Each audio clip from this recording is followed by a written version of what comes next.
வணக்கம், நான் உங்கள் Shabdina. Welcome back to Shabdina's kitchen. இன்றைக்கி நம்ம எங்கே வந்துருக்கோம்? ஸ்ரீரங்கம்.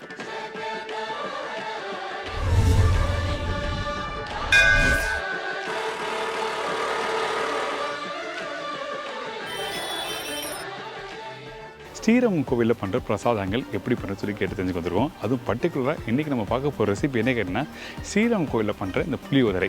ஒவ்வொரு கோயிலுக்கு ஒவ்வொரு இப்போ திருப்பதி ஃபேமஸான கோயில்னா லட்டும்பாங்க, பழனி பஞ்சாம்பாங்க, திருவையார் கோவிலடி கோயில்லாம் அப்போ கூடத்தான் கோயில்பாங்க, அங்கே பிரசாதமே அப்பம் தான். அழகர் கோயில் போனீங்கன்னா அழகர் கோயில் தோசைன்னு தான் ஃபேமஸ். சிங்கப்பெருமாள் சென்னை சிங்கப்பெருமாள் மிளகு தோசை ஃபேமஸ். பார்சாவில் சக்கரை பொங்கல், அந்த மாதிரி ஒவ்வொரு கோயிலுக்கும் ஒவ்வொரு பிரசாதம். ஆனால் ஸ்ரீரங்கம் கோயிலை மட்டும் எடுத்திங்கன்னா எல்லா வகையான பிரசாதங்களும் இந்த கோயிலில் உண்டு. நம்ம கடைசியாக வந்து மதுரை மீனாட்சி அம்மன் கோயிலில் பண்ணுற புளியோதரை எப்படி பண்ணுறது சொல்லி நிறைய பேர் ட்ரை பண்ணி பார்த்துருப்பீங்க. இங்கே வந்து நிறைய சின்ன சின்ன சேஞ்சஸ்லாம் இருக்குது. மிளகையும் தனியாக வறுத்து மேம்பொடிக்கு எடுத்துக்க போகிறோம். ஓகே, அது என்ன மேம்பொடி? மேம்பொடிங்கிறது தனியாக வறுத்து கொஞ்சம் நல்லா நைஸாக எடுத்துக்கிற வாசனைக்காக போகிற பொடி தான். அதோட தேவைப்பட்டால் எள்ளு சேர்த்துக்கலாம். ஒரு சில பேர் வந்து வெளில சேர்த்துக்க மாட்டாங்க. ஓகே, புளி வந்து பார்த்திங்கன்னா கருப்பு புளியே ரொம்ப நிறைய பேர் வாங்குவாங்க. நாட்டு புளியுமாங்க. ஆமாம், நான் வாங்குற புளி வந்து நார்மல் மீடியமான கருப்புல தான் வாங்குவேன். ஓகே, அதில் பசத்தன்மை அதிகமாக இருக்கும். ஸோ இந்த மாதிரி இன்ட்ரெஸ்டான விஷயம் நிறைய பார்க்க போகிறோம். வாங்க போய் பார்க்கலாம். அதுக்கு முன்னாடி நம்ம யாரை மீட் பண்ண போகிறோம்னா, திரு கிரி பிரசாத் சார் தான் மீட் பண்ண போகிறோம். அது புளிப்பாக இருக்கலாம், புளியோரம்பாங்க. ஆனால் அதை வந்து நம்ம என்ன பண்ணுறோம், அந்த சுண்ட சுண்ட சுண்ட அந்த வாசனைலாம் போய் அது ஒரு தொக்கு மாதிரி வரணும். பச்சை வாடை போயிடும், இதெல்லாம் எல்லாம் ஒரு கோத்து ஒரு மரகத பச்சை கலரில் வரணும். அதுதான் உண்மையான கலர். ஏன் ஒரு புளியோரை கூட இல்லை சீக்கிரம் முடிச்சிட்டிங்களா புளியோரை அப்படின்ட்டு வந்து கேட்பாங்க. அப்போ நான் என்ன சொல்கிறதுன்னா, அம்மா டைம் ஆச்சு முடிஞ்சு நீங்கள் வேணும் வீட்டில் செஞ்சு பாருங்க. அந்த வீட்டில் செஞ்சு பார்க்குறதுக்காக தான் இந்த மாதிரி செஞ்சு ட்ரையல் பண்ணி பாருங்கன்னு சொல்கிறது. இவங்க பார்த்தீங்கன்னா கடந்த 3 தலைமுறையாக பண்ணிட்டு வராங்க. அதுவும் பார்த்தீங்கன்னா தாத்தா, அப்பா, அதுக்கப்புறம் இவர். நல்ல ஒரு மணி நேரம். இப்போ எப்படி இந்த வாழை இலையில் கட்டி ஊருக்கெல்லாம் கொண்டு போவாங்க, அந்த வாழை இலை கட்டி ஊற வச்சு சாப்பிட்டிங்கன்னா அந்த வாழை இலைக்கு அந்த வாசனைக்கு எல்லாம் ஒத்தாப்புல ஒன்று சேர்ந்துடும். சூப்பராக வந்துருக்கு. திரு கிரி பிரசாத் சாரை மீட் பண்ணிவிட்டு அதுக்கப்புறம் வந்து இந்த ரெசிபி எப்படி பண்ணி பார்க்க போகலாம். வாங்க சார். வணக்கம் சார். வணக்கம் சார். எப்படி இருக்கீங்க? நல்லா இருக்கேன் சார். ரொம்ப சந்தோஷம். ஸ்ரீரங்கம் கோவிலில் பண்ணுற பிரசாதங்கள் எப்படி பண்ணான்னு சொல்லி உங்களை கேட்டு தெரிஞ்சுக்கலாம் வந்திருக்கோம். அதில் பர்டிகுலராக எல்லாருக்கும் ரொம்ப பிடிச்ச பிரசாதம் வந்து கோவில் புளியோதரை. கோவில் புளியோதரை ஒரு ஊருக்கு ஒரு வித்தியாசம் இருக்குது, ரைட்டுங்களா? கண்டிப்பாக. ஸோ இந்த ஊரில் எப்படி பண்ண, அதாவது ஸ்ரீரங்கம் கோவிலில் பண்ணுற அந்த புளியோதரை எப்படி பண்ணுறாங்கன்னு சொல்லி தான் கேட்கலாம் சொல்லிட்டு வந்திருக்கேன். இந்த ஸ்ரீரங்கம் கோவிலில் பண்ணுற புளியோதரை வந்து வாரத்தில் வெள்ளிக்கிழமை ஒரு நாள் ஐலக்காய் புளியோதரைம்பாங்க. அது வந்து அன்னைக்கு வந்து வெள்ளிக்கிழமை ஒரு நாள், அதுவும் எப்போதுமே கிடையாது, திருநாட்கள் உற்சவ காலங்கள் அதில் மாறும். மற்றபடி சாதாவில் வந்து வெள்ளிக்கிழமை வந்து புளியோதரை செய்வாங்க. ஓகே. அந்த புளியோதரை எப்படி செய்கிறாங்கன்னா, கோயிலில் வந்து மிளகு யூஸ் பண்ணி தான் செய்கிறாங்க. மிளகு, புளி, நல்லெண்ணெய் மட்டும் தான் யூஸ் பண்ணி செய்கிறாங்க. ஓகே. அந்த புளியோதரை பார்த்திங்கன்னா பக்தர்களுக்கு நிறைய செய்ய மாட்டாங்க, திட்டம் தான் செய்கிறாங்க. ஒரு குறிப்பிட்ட திட்டம் தான் செய்வாங்க. அது வந்து வர ஒரு நாளைக்கு 5000 பக்தர் வராங்க, 10,000 பக்தர் வராங்க, கூட்டத்தை பொறுத்து. அப்போ அந்த புளியோதரை போய் எல்லாருக்கும் கிடைக்காது. அந்த புளியோதரை நம்ம ஸ்டாலில் வந்து அதே மாதிரி ஒரு புளியோதரை செஞ்சு சேல்ஸ் பண்ணுறோம். இப்போ இந்த புளியோதரைக்கு மேட்சிங்காக செய்யக்கூடிய புளியோதரை பற்றி தான் நம்ம பார்க்க போகிறோம். இப்போ இந்த கோயிலில் செய்கிற புளியோதரை வீட்டில் செஞ்சு சாப்பிட்டு பார்த்தா அந்த டேஸ்ட்டு வருதா, எல்லா பக்தர்களுக்கும் அந்த சர்டிஃபிகேஷன் இருக்கான்னு பார்க்கறது தான் நம்ம சொல்ல போகிறோம். சரி, ஓகே, நல்ல விஷயம். இந்த புளியோதரை பண்ணும்போது நாங்கள் இந்த கோயிலில் எந்த மாதிரி பண்ணுவோம் அப்படி எதுனா இருக்கா? இந்த கோயில் ஸ்ரீரங்கம் கோயிலை பொறுத்த வரைக்கும் மட்டும் புளியோதரை கடுகு மிளகு மட்டும் தான் சேர்ப்பாங்க, நல்லெண்ணெய் சேர்ப்பாங்க, புளி மஞ்சத்தூள் சேர்ப்பாங்க. ஓகே. இதே மற்ற கோயில்களில் இப்போ பார்த்தீங்கன்னா கடலை பருப்பு சேர்ப்பாங்க, கடலை சேர்ப்பாங்க, இது கருவேப்பிலை சேர்ப்பாங்க. ஒவ்வொரு கோயிலுக்கு ஒவ்வொரு மாதிரி செய்வாங்க. ஓகே. இந்த கோயில் வந்து இதுதான் திட்டம், மிளகு தான் சேர்ப்பாங்க. பெருமாள் கோயில் புளியோதரை மிளகு சேர்ப்பாங்க. ஓகே. அதை தவிர கடுகு, வெள்ளை உளுந்து சேர்ப்பாங்க. ஓகே. மற்றபடி இந்த மிளகாலாம் சேர்க்க மாட்டாங்க. ஓகே. மிளகானா எப்படி? வர மிளகா, காஞ்ச மிளகா, தாளிக்கிறதுக்கு. ஓகே. இதே நம்ம தனியாக செஞ்சால் மிளகா, காஞ்ச மிளகா போட்டு செய்யணும். ஓகே. இப்போ நம்ம வீட்டில் செய்கிறப்ப மிளகு ரொம்ப சேர்க்க வேண்டாம். காரணம் என்னென்னா, மிளகு வந்து கொஞ்சம் நீர் சத்து உள்ளது. இந்த புளிக்காய்ச்சல் ஒரு சில பேர் வந்து 1 மாதம் வச்சு சாப்பிடுவாங்க, ஒரு சில பேர் ஃபாரின் ரிலேஷன் கொடுத்துருப்பாங்க, வெளியூர் கொடுத்துருப்பாங்க. அப்போங்கிறப்ப வந்து மிளகு வந்து போட்டால் சீக்கிரம் கொஞ்சம் தாங்காது, சீக்கிரம் கெட்டு போடக்கூடிய தன்மை, நீர் சத்து உள்ளது. ஓகே. அதனால் நம்ம மிளகா போட்டே செய்வோம். ஏன்னா இந்த மிளகா போட்டு செய்கிறது 1 மாதம் வரைக்கும் வச்சுக்கலாம். ஓகே. கூட ஒரு ஃபார்மாலிட்டிஸ்க்கு ஒரு கொஞ்சம் மிளகு காரத்துக்கு சேர்த்து பார்க்கலாம். சரி, ஓகே, டன். இந்த புளியோதரை பண்ணும்போது முக்கியமாக கவனிக்க வேண்டிய விஷயம் என்ன? புளி வந்து பார்த்தீங்கன்னா கருப்பு புளியே ரொம்ப நிறைய பேர் வாங்குவாங்க, நாட்டு புளியுமாங்க. ஆமாம், நான் வாங்குற புளி வந்து நார்மல் மீடியமான கருப்புல தான் வாங்குவேன். ஓகே. அதில் பசத்தன்மை அதிகமாக இருக்கும். புளினாவே ஓடு மண் இல்லாத புளியாக இருக்கணும். ஓகே. நல்ல குவாலிட்டி புளி. டும்கூர் புளியும்பாங்க ஆந்திரா அந்த காலத்தில். என்ன புளி? டும்கூர் புளியும்பாங்க. டும்கூர் புளி, ஆந்திரா டும்கூர் புளியும்பாங்க. அந்த புளி வந்து நல்லா இருக்கும்பாங்க. ஓகே. பெரியவங்களாம் சொன்னது அந்த புளி தான் எனக்கு எங்கள் அப்பா எல்லாம் அந்த கொண்டு வந்து அதை நான் அப்படியே நான் கண்டினியூ பண்ணிட்டு வரேன். ஓகே. அந்த புளிங்கிறப்ப பேஸ்ட்டு பசத்தன்மை அதிகமாக இருக்கும். ஓகே. இன்னொன்று நிறைய பச்சை தண்ணியில் புளியை ஊற வைப்பாங்க. கொதிக்கிற சுடுதண்ணி ஊற வச்சு கொஞ்சம் டைம் எடுத்துன்னா அந்த உண்மையான பசை அதோடைய நார்லாம் வெளில போனாவே ஃபுல் டேஸ்ட் இதில் இறங்கும். அது இல்லாமல் அந்த ஹீல்டு, அதாவது நல்ல அந்த புளி நல்லா கரைச்சி எடுத்தீங்கன்னா வேஸ்டேஜ் மட்டும் தான் வெளியே வரும். வேஸ்டேஜ் மட்டும்தான் வரும். ஓகே. இந்த ரெசிபிக்கு தேவையான பொருட்கள் பார்த்தலாமா? 1/4 கிலோ புளிக்கு 1 படி புளியோரை செய்யலாம், 1.5 கிலோ புளியோரை செய்யலாம். அதுக்கு வந்து 1/2 கிலோ அரிசி, பச்சரிசி. பார்த்தீங்கன்னா புளி வந்து ஒரு 1/4 கிலோ எடுத்துருவோம். அதுக்கு ஒரு 4 ஸ்பூன்லேருந்து 5 ஸ்பூன் வரைக்கும் மஞ்சத்தூள். அதுக்கப்புறம் கடுகு ஒரு 50 கிராம் திட்டம், கடலைப்பருப்பு ஒரு 150 கிராம், அடுத்தது வெந்தயம் ஒரு 100 கிராம், உடைச்ச உளுந்தம்பருப்பு அதில் ஒரு 100 கிராம் எடுத்துக்கணும். அதோட ஒரு 100 கிராம் காம்பு கிளன வத்தல், தனியா வந்து ஒரு 100 கிராம் திட்டம், நல்லெண்ணெய் சமைக்கிறதுக்கு தாளிப்புக்கு நல்லெண்ணெய். இப்போ நான் வச்சுருக்க பெருங்காயம் வந்து ஒரு 20 கிராம் எடுத்துருக்கேன். உப்பு வந்து கைக்கு தேவையான அளவு, கருவேப்பிலை தேவையான அளவு. ஃபஸ்ட்டு தனியாவையும் வெந்தயத்தையும் கொஞ்சமாக எண்ணெய் விட்டு வறுத்துக்கலாம்.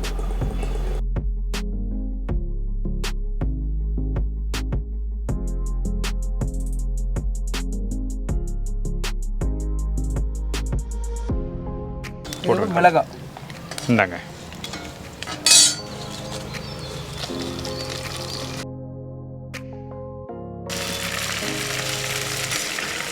இந்த வெந்தயம் மிளகாய் வந்து நல்ல கலராக வறுக்கிறோம். ஆமாம், இந்த மாதிரி. சரி, ஓகே. நல்லா டார்க் ப்ரௌன் கலர். ஓகே. அதாவது நம்ம சொன்னால் யானை கலரும், கருப்பும் இல்லாமல் சிவப்பும் இல்லாமல். சரி, ஓகே. வறுக்கும்போது அது ஒரு நெடி வருது. ஆமாம், அந்த மிளகாவோட நெடி வரணும். அந்த உள்ளே இருக்க அந்த தேவையில்லாத நச்சுக்கிருமிகள்லாம் அந்த மிளகாவுக்கு இருக்க வந்து நெடி இறப்பெல்லாம் நினைப்பாங்க காரம் இதுன்ட்டு. ஆனால் அந்த நெடிக்கு உண்டான ஒரிஜினல் இதில் எல்லாமே வெளில வந்துடும். ஓகே. நல்ல கலர் மாறுது. ஸோ இந்த மாதிரி தான் நீங்கள் எப்பவுமே பிரசாதம் பண்ணுவோம் வறுத்து பண்ணுவீங்களா? ஆமாம். ஓகே. இப்போ நல்லா வறுத்தாச்சு, நல்லா கலர் மாறிச்சு. கண்டிப்பாக சார். அப்படியே நல்லா டார்க் கலர் வந்தாச்சு. ஆமாம். ஓகே. ஸோ பேசிக்காக இந்த மாதிரி வறுத்து பண்ணும்போது அந்த காரத்தோட தன்மை கொடுக்கும், ரைட்டா? எதுக்கு இந்த மிளகாவை வறுத்து இடித்து பொடி பண்ணி போகிறோம்னா, இப்போ நம்ம செய்யக்கூடிய புளிக்காய்ச்சல் வந்து வீட்டு அளவுக்கு செய்யணும். கோயில் அளவுக்கு செய்கிறப்ப இந்த அதை வைக்கிற நேரமே 7 மணி நேரம் 8 மணி நேரங்கிறப்ப 2 கிலோ வெந்தயம் ஒரு 8 கிலோ மிளகாய் கரைஞ்சிரும். வீட்டு யூஸில் பண்ணுறப்ப அந்தளவு இதாகாதுங்கிறத 1-2 நைஸாக கொஞ்சம் பொடி பண்ணி போட்டோம்னா சீக்கிரம் கொஞ்சம் ஷார்ட் டைமில் புளிக்காய்ச்சல் ரெடி பண்ணிடலாம். Okay, okay. இதே வந்து கோவிலில் பண்ணும்போது அந்த சைடில் மிளகாய் இடிச்சு லேசாக 1-2 இடிச்சு போட்டுருவோம். ஓகே. வெந்தயத்தில் லைட்டாக வறுத்து பொடி பண்ணி போட்டுருவோம். ரொம்ப அந்த கொதிக்க ஊறும். எங்களுக்கு பெரிய குவான்டிட்டிங்கிறப்ப ஊறுனா தான் டேஸ்ட்டு. வீட்டுங்கிறப்ப பொடி பண்ணி போட்டால் உடனே ஊறிடும். சரி, ஓகே. நல்ல விஷயம் தானே. ஏன்னா இது நானே வந்து வீட்டில் பண்ணதில்லை. இப்போ ரீசெண்டாக பார்த்தா மதுரை மீனாட்சி அம்மன் கோயிலில் பண்ண புளியோதரை அதுக்கும் இதுக்கும் நிறைய வித்தியாசம் இருக்குது. கண்டிப்பாக. ஸோ ஒரு ஊருக்கும் ஒரு வித்தியாசம் இருக்கு மாதிரி அது மாதிரி கோவில் பிரசாதங்களும் வித்தியாசம் இருக்குது, ரைட்டா? ஆமாம். ஓகே. இது நம்ம என்ன பண்ண போகிறோம் இப்போ? இதை இப்போ வந்து பொடி பண்ண போகிறோம். 1-2 பொடி பண்ண போகிறோம். சரி, பொடி பண்ண போகிறோம். இப்போ நான் இது பவுடர் பண்ணிட்டு உங்களுக்கு காமிக்கிறேன். அதுக்கப்புறம் நம்ம என்ன பண்ண போகிறோம் சார்? அதுக்கப்புறம் மேம்பொடிக்கு தனியாவை வறுத்துட்டு அதில் கொஞ்சமாக மிளகு சேர்த்து வறுத்து 2த்தையும் வறுத்து பொடி பண்ணி வச்சுக்கிறோம். சாதம் வடித்து புளிக்காய்ச்சல் போட்டு மேலே அப்ளை பண்ணி உடனடி செலவாக இருந்தால் உடனே போட்டு புளிக்காய்ச்சலே போட்டு கொதிக்க வச்சு உடனடியாக செலவு பண்ணலாம். இல்லை நான் ஒரு 2 நாள் வச்சு சாப்பிட போகிறேன், அப்போதைக்கு புளிக்காய்ச்சலை போட்டு கொதிக்க வைக்காமல் புளிக்காய்ச்சல் மாட்டுக்கு அது நல்லா வச்சு யூஸ் பண்ணலாம் 1 மாதம். ஓகே. அந்த மாதிரி தான் மேலும் பொடியாக மேலே போட்டு, அதனால தான் மேம்பொடி சாப்பாட்டுக்கு மேலே போடுறது மேம்பொடி. அதாவது இது வாசனைக்காக. வாசனைக்காக. சரி, ஓகேடா.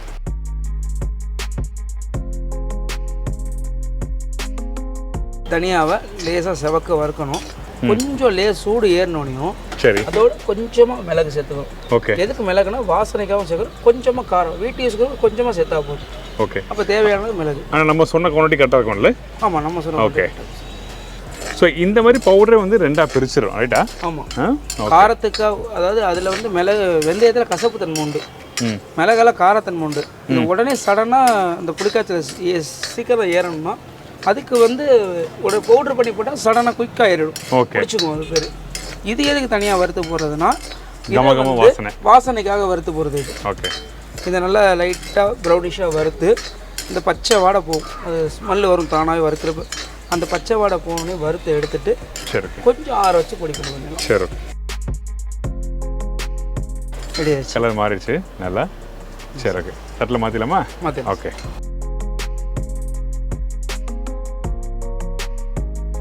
தனியாகவும் மிளகும் எப்படி அரைக்கணும் எப்படி? இதை லைட்டாக கொஞ்சம் சூடோடு எடுத்துருவோம். ஒரு 2 நிமிஷம் ஆற வச்சு அரைச்சோன்னா ஃபுல் வாசனை கிடைக்கும். ஓகே. சூடோடு அரைக்க கூடனா மிக்சியில் அரைக்கிறப்பையோ எதுலையோ அந்த சூட்டுக்கு வேர்க்கிற தன்மை உண்டு. அதனால் காத்தோட்டம் கொஞ்சம் அது சூடு வெளியேறப்போ அரைச்சா ஃபுல் ஒரிஜினல் வாசனை கிடைக்கும். நல்ல விஷயம்.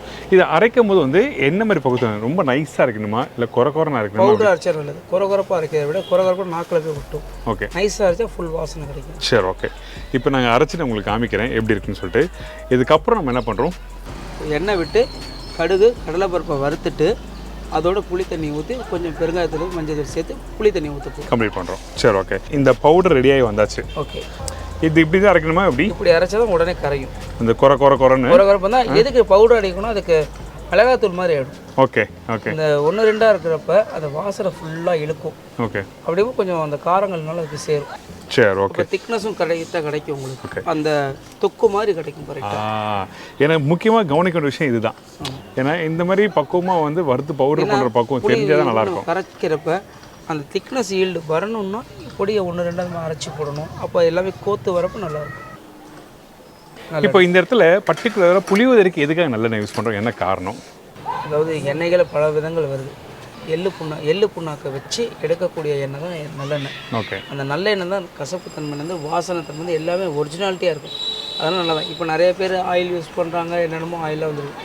ஆனால் நல்லெண்ணெய் ஒன்று மட்டும்தான் எல்லா பிரசாதங்களும் ஏற்றது. ஓகே. ஸோ அதனால் பர்டிகுலர் இந்த புளியோதரைக்குலாம் நல்லெண்ணெய் சாதங்கள்னாவே நல்லெண்ணெய் தான். ஓகே. மெயின் நல்லெண்ணெயில் இன்னொரு என்ன விஷயம்னா வயிறு சம்மந்தப்பட்ட பிரச்சனைகளுக்கு நல்ல ஒரு மெடிசன். அது நல்லெண்ணெய் தீர்வு கிடைக்கும். தீர்வு. சரி. அதனால காரமாக நம்ம சாப்பிட்டோம்னா அந்த நல்லெண்ணெய் சேர்த்து சாப்பிட்றோன்னா அந்த காரங்கள் வந்து ரொம்ப உபாதைகள் இருக்காமல். நல்ல விஷயம். சரி சார், இப்போ புளி காய்ச்சல் ஆரம்பிச்சலாமா? ஓகே. முதல்ல கடுகு. ஓகே. கடுகு வந்து நம்ம தேவைக்கேற்ப எடுத்துருக்கோம். அந்த கடுகை போட போகிறோம். சரி ஓகே. அதுக்கப்புறம் கடலைப்பருப்பு. ஓகே. இந்த இடத்துல இந்த வேர்க்கடலை அந்த முந்திரி பருப்புலாம் யூஸ் பண்ணலாமா? ஒவ்வொரு கோயிலில் ஒவ்வொரு மாதிரி மெத்தடு. ஓகே. இப்போ வேர்க்கடலை எதுக்குன்னா பெருமாள் உளுந்து கடலைப்பருப்பு தான் போடுவாங்க. வேர்க்கடலை வந்து ரொம்ப யூஸ் பண்ண மாட்டாங்க. ஓகே. கருவேப்பிலை ஒரு சில கோயிலில் யூஸ் பண்ண மாட்டாங்க. ஓகே. ஒவ்வொரு கோயிலில் சொல்கிற மாதிரி இப்போ சென்னை கோயில் சைடில் பார்த்தீங்கன்னா கடலை யூஸ் பண்ணக்கூடாதுல கடுகு கடலைப்பருப்பு வெள்ளை உளுந்து யூஸ் பண்ணுவாங்க. அதோட முந்திரி யூஸ் பண்ணுவாங்க. சரி ஓகே. ஆமாம். ஸோ ஒரு இடத்துக்கு ஒரு சின்ன மாற்றங்கள் இருக்குது. வீட்டிலங்கிறப்ப எல்லாரும் கடலை காமனாக யூஸ் பண்ணுவாங்க. ஓகே. கடலைங்கிறது ஒரு மேல் சாமான் மாதிரி தான். ஓகே. அத்தியாவசியமான சாமான் இல்லை. ஓகே. இதோட இப்போ கடுகு கடலைப்பருப்பு அரை சூடு ஏறணும். அதில் கொஞ்சமாக மஞ்சத்தூள் போட்டுக்கணும். ஏன் மஞ்சத்தூள் திட்டமாக போடுறோம்னா அந்த மஞ்சத்தூள் இருக்க பச்சை வடை போயிடும். புளிக்காய்ச்சல் அந்த பச்சை ஸ்மெல் இருக்காது. அதனால இந்த ஸ்டேஜில் நம்ம வந்து நம்ம மஞ்சத்தூள் போட்டுறோம். சரி ஓகே. அதோட கொஞ்சமாக பெருங்காயத்தூள். வாசனைக்கு சின்ன பெருங்காயம் ஸ்டார்டிங்லேயே போட அந்த புளி ஊற அந்த பெருங்காயம் வந்து தூள் வந்து உங்களுக்கு ஃபுல் வாசனையும் அதில் கொடுத்துரும். இப்போ இந்த மஞ்சத்தூள் போட்டோம். மஞ்சத்தூள் போட்டாச்சு. இந்த மஞ்சத்தூள் போட்டு கொஞ்சம் ஸ்லோ ஃப்ளேமில் இருக்கணும்ல? ஆமாம். லேசாக ஃப்ளேம் ஏன்னா அது பொங்கி வரும். நீங்கள் பண்ணும்போது அந்த மஞ்சத்தூள் கொஞ்சம் அடுப்போட ஃப்ளேம் கம்மியாக வச்சுங்க. இல்லை அந்த மஞ்சத்தூள் போட்டு கருகிறதுக்கும் வாய்ப்பு இருக்குது. ரைட்டா? கருகிறதுக்கு வாய்ப்பு இருக்குது. ஓகே. அதை விட எதுக்குன்னா அந்த பச்சை ஸ்மெல் போகும், பொங்கி வராது. அதனால ஃப்ளேம் கம்மியாக வைங்க. சரி ஓகே. ஏன்னா மற்ற பொருட்கள்லாம் தீஞ்சிடக்கூடாது உங்களுக்கு. சரி ஓகே. இதோடு சேர்த்து ஒத்து வரணும். ஓகே. கொஞ்சம் நார்மலாக செவந்ததுக்கப்புறம் ஓகே. ஏன்னா ஃபுல்லாக செவக்கொட்ட தீஞ்சிடும். ஓகே. தீயது இது இன்னும் வேக இன்னும் ஃபுல்லாக தீஞ்சு கருத்து விடும். கால் சிவப்பு வரப்பயே சரி 1/2 3/4 பதம் வந்தோடனே புளி தண்ணி எடுத்து ஊற்றும். ஓகே. பார்த்தீங்களா செவந்திருக்கு பார்த்தீங்களா? ஆமாம் ஆமாம். அதாவது இந்த புளி தண்ணி வந்து கொஞ்சம் லைட்டாக வெந்நீரில் புளியை ஊற வச்சு நல்லா அரைச்சி நல்லா ஒரு 1 மணி நேரம் ஊற வச்சு அதுக்கப்புறம் நாரெல்லாம் எடுத்து கொஞ்சம் திக்காக கரைச்சி வச்சுருவோம். சரி ஓகே.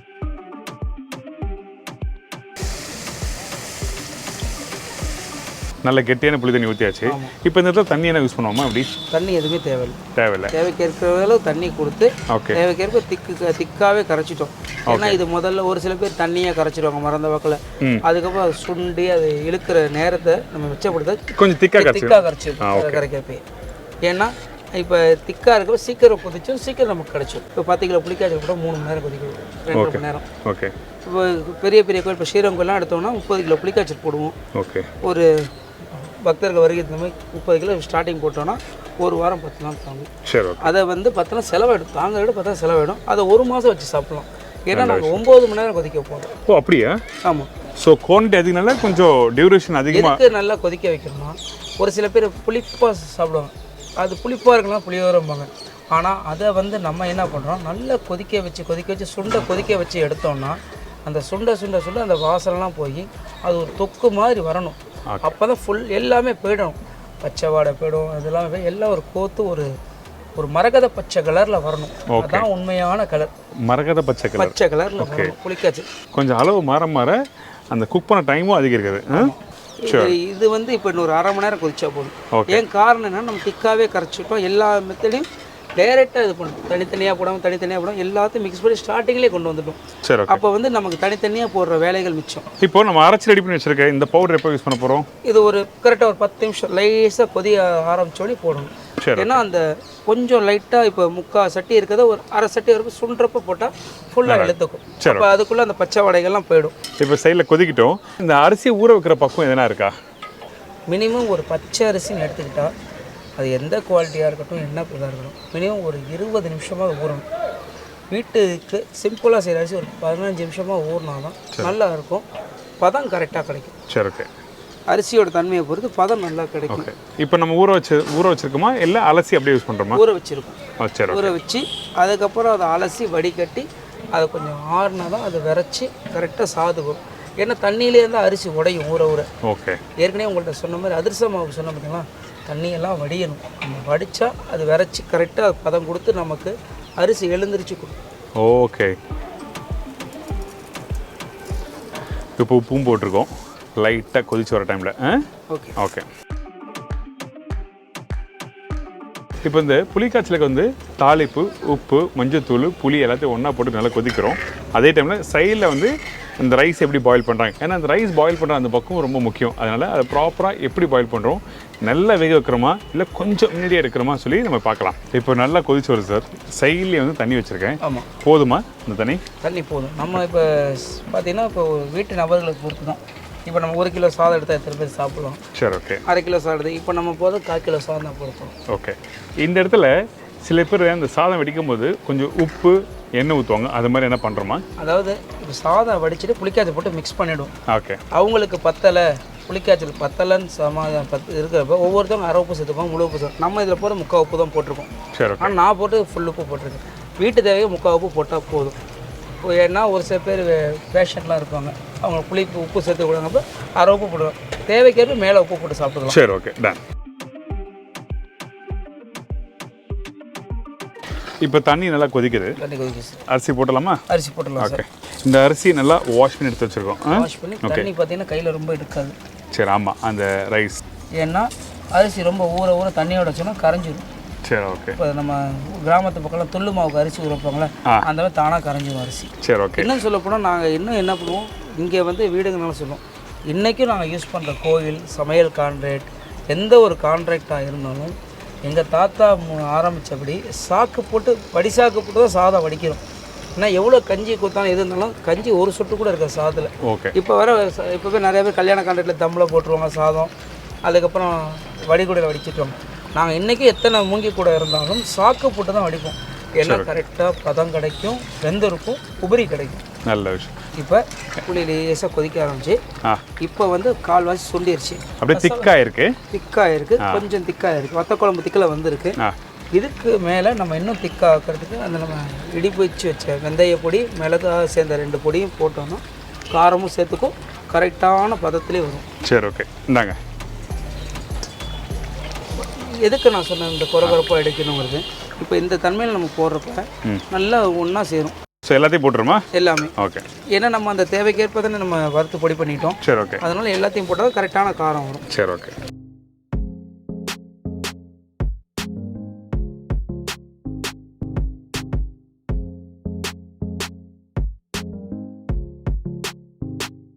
அந்த பவுடர் போட்டோன்னா கலர் மாறுது. கலர் மாறும், மிளகாய் கலர் வரும். நான் சொன்னல இந்த மரகத கலர் வரும்ட்டு, அந்த கலர் வரும். இப்போதான் வருது பார்த்தீங்களா? அந்த மிளகாவோட வாசனையும் வரும். அந்த பவுடர் போட்ட பிறகு டோட்டலாக மாறுது கலர், மரகத கலரில். அதே மாதிரி திக்னஸும் ஆகும், நல்ல திக்னஸ். ரைட்டு. இன்னும் ஒரு 10 நிமிஷம் கொதிச்சா ரெடி. ஓகே, நல்ல திக்காக வந்திருக்கு. இதோட கொஞ்சம் கொஞ்சமாக நல்லெண்ணெய் சேர்க்கணும். ஒரு கரண்டி அளவு. உதாரணம் சொல்லணும்னா ஒரு கரண்டிங்க ஒரு 50 ml அளவு விட்டோம்னா அந்த காரத்தை ஒத்தாப்புல கொடுக்கும். ஓகே. ரெண்டாவது என்னன்னா குறிப்பிட்ட நேரம் இருக்க அடி உட்காராமல் இருக்கும். ஓகே. இப்போ நீங்கள் நிறைய ஸ்வீட் செஞ்சுருக்கீங்க. ஆமாம். மைசூர் பாகுலாம் பார்த்தீங்கன்னு வச்சுக்கோங்களேன், எதுக்கு எண்ணெயை மேலே விட்டு பொங்கி வர தராங்க. அந்த கூடி வரும். அப்போ வேக அந்த கலரும் கொடுக்கும். இருக்கும். சரி, ஓகே. இப்போ ரெடி ஆகிடுச்சா? எப்படி இன்னும் எவ்வளோ கொதிக்கணும்? அவ்வளோதான் சார், ரெடி ஆயிடுச்சு. புளிக்காய்ச்சல் ரெடி ஆயிடுச்சு. நல்லா கெட்டியாக நல்லா சூப்பராக வந்திருக்கு. ஆமாம். ஒரு 5 நிமிஷம் ஆறுனாவே அடுப்புலேருந்து என்றைக்குமே எந்த ஒரு இதுமாதிரி ஆறுனோன்னு எடுத்து தனியாக வச்சுட்டோம்னா உடனே இறுகும். சரி, ஓகே. இதை இறுகணுன்னே இந்த கடாயிலேருந்து மாற்றிடணும். ஓகே. இந்த கடாயை பார்த்தீங்கன்னா புளி கடாயின்னு வச்சுருக்கோம். ஓகே. அந்த காலத்துலலாம் தாளிப்பு கரண்டி, புளி கடாய், ரச சட்டி, இந்த மாதிரி பொருளுக்கு தகுந்த மாதிரி பேர் உண்டு. ஓகே. இன்றைக்கும் பார்த்தீங்கன்னா எங்கள் கோயிலில் மண் சட்டியில் தான் ரசம் வைப்பாங்க. ஆமாம், ஊர் சைடில், நம்ம ஊர் சைடெலாம் ரச சட்டின்னு இருக்குது, புளி சட்டின்னு இப்போ இருக்குது. அந்த காலத்தில் பார்த்தீங்கன்னா வெத்த குழம்புலாம் வீட்டில் வச்சாங்கன்னா சட்டிலே பரட்டி கொடுப்பாங்க கல்யாண காரியெல்லாம். ஓகே. காரணம் என்னென்னா அதில் இருக்க நேச்சுரல் டேஸ்ட்டு அப்படியே வரும். ஒவ்வொரு மெட்டீரியலுக்கும் ஒவ்வொரு டேஸ்ட் மாறும். சரி, ஓகே. இப்போது இந்த புளி காய்ச்சல் ரெடி ஆயிடுச்சு. பார்த்தீங்களா, அவர் கரண்டிலேருந்து எடுத்து ஊற்றும் போது சூப்பராக இருக்குல்ல, அந்த கெட்டியான டெக்ஸ்சரு நல்லா வந்துருக்கு. இப்போ இந்த புளிக்காய்ச்சல் இந்த மாதிரி ரெடி பண்ணி முடித்த பிறகு எத்தனை நாள் வச்சு சாப்பிட்லாம்? கைப்படாமல் வச்சுக்கிட்டோன்னா நல்லா கொதிக்க வச்சு என்னோட பக்குவத்தில் கொண்டு வந்தீங்கன்னா 1 மாதம் ஃபுல் கேரண்டி நான் தருவேன். ஃப்ரிட்ஜில் வைக்காமல் ஒரு 15 நாளைக்கு வச்சுக்கலாம். ஃப்ரிட்ஜில் வச்சு காப்பாற்றிட்டா அப்போக்கப்போ சூடுபடுத்தி போட்டு ஃப்ரிட்ஜில் வச்சோம்னா 40 நாள் தாராளமாக வச்சுக்கலாம். கண்டிப்பாக. ஸோ உங்கள் வீட்டிலே கொஞ்சம் நல்லா பிஸியாக நீங்கள் இருக்கீங்க, அந்த டைமில் இந்த மாதிரி ரெசிபிஸ் எல்லாம் பண்ணி வச்சா ரொம்ப யூஸ்ஃபுல்லாக இருக்குன்னா கண்டிப்பாக நீங்கள் ட்ரை பண்ணி பார்க்கலாம். ரெடி ஆயிடுச்சு சார்? சாதம் ரெடி ஆயிடுச்சு சார். ஓகே. கம்மி நானும் செக் பண்ணிக்கிறேன். ஸோ இந்த மாதிரி பக்குவத்தில் கரெக்டாக பதமாகவும் நல்லா மசியணும், உதிரியாகவும் இருக்கணும். இந்த பதம் தான் கரெக்ட். விருப்பப்பட்டவங்க கொஞ்சம் நல்லா வேக வச்சு மிக்ஸ் பண்ணலாம். ஒவ்வொருத்தவங்களுடைய செரிமான சக்தியை பொறுத்து சாதம் பழசெல்லாம் வச்சுக்கலாம், பதமாக வச்சுக்கலாம். ஜென்ரல் பொதுவான இது எல்லாருக்குமே. அதாவது நீங்கள் வீட்டில் இந்த மாதிரி வெரைட்டி ரைஸ் பண்ணும்போது கொஞ்சம் உங்களுக்கு ஓவர் குக் பண்ணணும்னா நீங்கள் குக் பண்ணிக்கலாம். ஆனால் ரொம்ப அதிகமாக குக் பண்ணால் இந்த மாதிரி வெரைட்டி ரைஸ் மசாலா போட்டு மிக்ஸ் பண்ணும்போது உதிரியாக வராது. அதனால பக்குவமாக நீங்கள் பார்த்து வடிச்சிக்கலாம். கண்டிப்பாக. இப்போ நான் வெடிச்சிட்டு வந்துடுவா? வடிச்சிடலாம். சரி, ஓகே.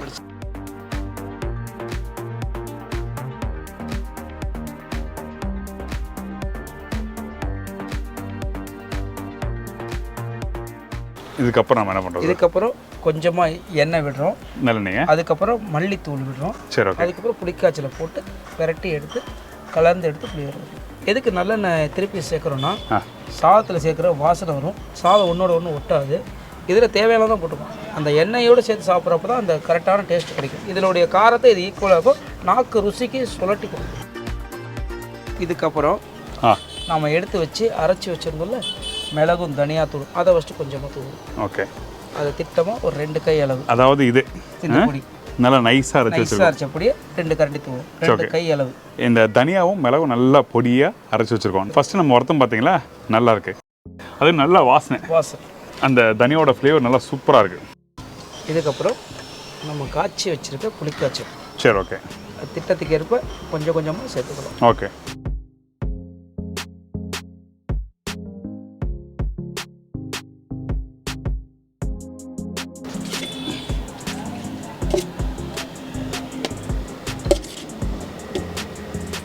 ஸோ இப்படி தான் அந்த மல்லி எல்லாம் போட்டு மிக்ஸ் பண்ணுவீங்க? ஆமாம். இப்போது இந்த கோயிலில் பண்ண இன்னொரு புளியோதரை தம் புளியோதரை சொல்கிறாங்க, அது என்னது? ஹியூஜ் காண்டி நிறையா பண்ணுறப்ப அப்போ நமக்கு எண்ணிக்கை அதிகமாக கொதிக்க கலர முடியாது. நமக்கு இப்போ சின்ன அளவு கரண்டி இருக்கிறோம். ஓகே. 20 கிலோ 30 கிலோங்கிறப்ப அதனால தான் நம்ம பிரியாணி பக்குவத்தில் தண்ணி அளவு லிமிட்டாக வச்சு அதில் அரிசி வெந்ததுக்கப்புறம் அதில் புளிக்காய்ச்சி போட்டு தம் மாதிரி செய்யணும். ஓகே. அப்படிங்கிறப்ப அதுக்கு ஒரு தனி டேஸ்ட் வரும். ஓகே. ஸோ அப்படியே பண்ணுறோம் ப்ராசஸ். ஓகே, மிக்ஸ் பண்ணியாச்சு. இதுக்கப்புறம் நம்ம என்ன பண்ணுறோம்? இதுக்கப்புறம் இது வரைக்கும் நம்ம கோயில் மெத்தட் புளியோரை செஞ்சுட்டோம். இதுக்கு மேலே இப்போ வீட்டில் சாப்பிட்றவங்க இருந்தால் இதில் கொஞ்சமாக கருவேப்பிலையும் வாசனை டேஸ்ட்டுக்கு வேர்க்கடலை ஆட் பண்ணிக்கலாம். எனக்கு ரொம்ப ரொம்ப பிடிக்கும் அந்த பச்சை கருவேப்பிலையும் அந்த வறுத்த வேர்க்கடலையும் போட்டு சாப்பிடும்போது ரொம்ப ரொம்ப பிடிக்கும். அது நிலக்கடலை. ஏன்னா அந்த புளிப்புத்தன்மை, காரத்தன்மை எதனா ஒன்று கடக்கு முன்னாக்க இருந்தால் நல்லா இருக்குமே அப்படின்னு சொல்லிட்டு அந்த வேர்க்கடலை கடிச்சா நல்லா இருக்கு சொல்லிட்டு எப்போ விரும்பி சாப்பிடுவேன். ஸோ நீங்கள் விருப்பப்பட்டவங்க வந்து நீங்கள் அப்படி ட்ரை பண்ணி பார்க்கலாம். கருவேப்பிலை போடலாம். ஓகே. அதுக்கப்புறம் வேர்க்கடலை போட்டு ஒரு பெரட்டு. சரி, ஓகே. ஃப்ளேவர் ரெடி ஆயிடுச்சு. அதே மாதிரி தான் கருவேப்பிலையும் போட மாட்டீங்களா? கருவேப்பிலையும் போட மாட்டோம். சரி, ஓகே. இதுக்கப்புறம் வேர்க்கடலை. சரி, ஓகே. திட்டமா போட்டலாமா? ஆ, ஒரு கைப்பிடி போட்டு எனக்கு பிடிச்ச நானே போடுறேண்ணா. ஆமாம். ஓகே. ஓகே, அவ்வளோதாங்க. இன்னும் வேறு என்ன போடுறோமா இப்படி? அவ்வளோதான். நீங்கள் செக் பண்ணி டேஸ்ட் சொல்லுங்கள். சரி, ஓகே. நல்லா பயங்கர இன்ட்ரெஸ்டிங்காக இருக்கும்னு நினைக்கிறேன். நம்ம வந்து சுட சுட இந்த புளியோதரை பண்ணிவிட்டு சாப்பிட்டா அது ஒரு தனி டேஸ்ட்டு. டேஸ்ட் நல்லா சுட சுட இருக்குது. காரம் எப்படி இருக்குது, புளிப்புத்தன்மை எப்படி இருக்குது. எனக்காக வந்து வேர்க்கடலை போட்டிருக்காரு, பச்சை கருவேப்பிலை போட்டிருக்காரு. பச்சை கருவேப்பிலை.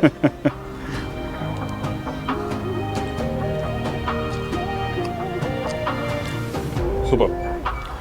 அந்த காரத்து தன்மை, அந்த புளிப்பு தன்மை எல்லாமே நல்லாயிருக்கு. காரம் ஒரு கல் கூட இல்லை, கொஞ்சம் மிளகாய் கூட. இது சொல்கிற மாதிரி வந்து ஒரு ஒரு இடத்துக்கும் ஒரு ஒரு வித்தியாசம் இருக்குது. ஏன்னா அங்கே பண்ணும்போது அந்த காரத்து தன்மை அதிகமாக தெரியல, எல்லாம் பேலன்ஸ்டாக இருந்தது. அதாவது மதுரை மீனாட்சி அம்மன் கோயிலில் பண்ணுறது. இங்கே பண்ணும்போது ஒரு மைல்டாக இருக்குது, ரொம்ப காரோட சொல்ல முடியாது. எதுக்குன்னா எதனால உங்களுக்கு அப்படின்னா அங்கே நீங்கள் ஒவ்வொரு கோயிலில் மிளகா முழுசாக போடுவோம். பொண்ணுன்னா பொடி பண்ணி போட்டோம். அது அப்போங்கிறப்ப கொஞ்சம் ஒவ்வொரு எண்ணிக்கை கூட வரும். அந்த கூட வருது கூட காரம் வரும். ரைட்டு. ஆனால் இந்த சாதத்தை கொஞ்சம் ரெடி பண்ணிவிட்டு ஒரு 1 hour கழிச்சு சாப்பிட்டா இன்னும் ஊர் நல்லா இருக்கும். ஊர்னோடனே உங்களுக்கு எல்லாமே கரெக்டாக இருக்கும். இது உடனுக்குடனே சாப்பிட்றதுனால இந்த காரத்தன்மை நல்ல ஒரு மணி நேரம். இப்போ எப்படி இந்த வாழை இலையில் கட்டி ஊருக்கெல்லாம் கொண்டு போவாங்க. ஆனால் வாழை இலையில் கட்டி ஊற வச்சு சாப்பிட்டிங்கன்னா அந்த வாழை இலைக்கு அந்த வாசனைக்கு எல்லாம் ஒத்தாப்புல ஒன்று சேர்ந்துடும். சூப்பராக வந்துருக்கு. அதாவது நல்ல பசியில் இருக்கும்போது இந்த புளியோதெல்லாம் சாப்பிட்டீங்கன்னா பத்தாது, சாப்பிட்டுட்டே இருக்குன்னு தோணும். ஏன்னா அந்த புளிப்புத்தன்மை, காரத்தன்மை எல்லாமே சூப்பராக வந்துருக்கு. கண்டிப்பாக பிரமாதமாக இருக்குது. கண்டிப்பாக ட்ரை பண்ணி பாருங்கள். இந்த மாதிரி ஒரு அருமையான ரெசிபி உங்கள்கிட்ட காமிக்கணும்னு சொல்லுங்க. சார்கிட்ட இருந்து பொறுமையாக கேட்டு கண்டிப்பாக பண்ணுவோம் சார். நான் கேட்டேன், சொல்லுவாங்கன்னா சொல்லி தயங்கி கேட்டேன். ஆனால் சார் கண்டிப்பாக பண்ணுவோம், உங்களுக்காக பண்ணாமல் இருப்பேன்னா நிறைய பேர் ஃபாலோ பண்ணுறாங்க இல்லத்தரசிகள் அப்படின்னு சொல்லிட்டு இந்த ரெசிபி ப்ராப்பராக எப்படி பண்ணணும்னு சொல்லிட்டு சொல்லி கொடுத்துருக்காரு. ரொம்ப ரொம்ப நன்றி. அதே மாதிரி ஸ்ரீரங்கத்துக்கு நீங்கள் வந்தீங்கன்னா கிரி சார் வந்து கோயிலுள்ள என்ட்ரானு அங்கே பிரசாதம் ஸ்டால் இருக்குது, அங்கே தான் உட்காந்துருப்பார். நீங்கள் அப்படி இல்லைங்கூட யார்கிட்ட கேட்டிங்கன்னா கண்டிப்பாக அவர் மீட் பண்ணலாம். ஏன்னா அந்தளவுக்கு ஃபேமஸானவர். ஸோ அதனால் இன்றைக்கி இந்த ப்ராப்பராக இந்த பிரசாதம் எப்படி ரெடி பண்ணி எல்லாம் தெரிஞ்சுக்கோங்க. நன்றி சார். தேங்க்யூ. இதே மாதிரி இன்னொரு நாள் இன்னொரு ஊரில் ஒரு புது ரெசிபி செஞ்சுக்கேன். நன்றி, வணக்கம். See you, bye bye, take care.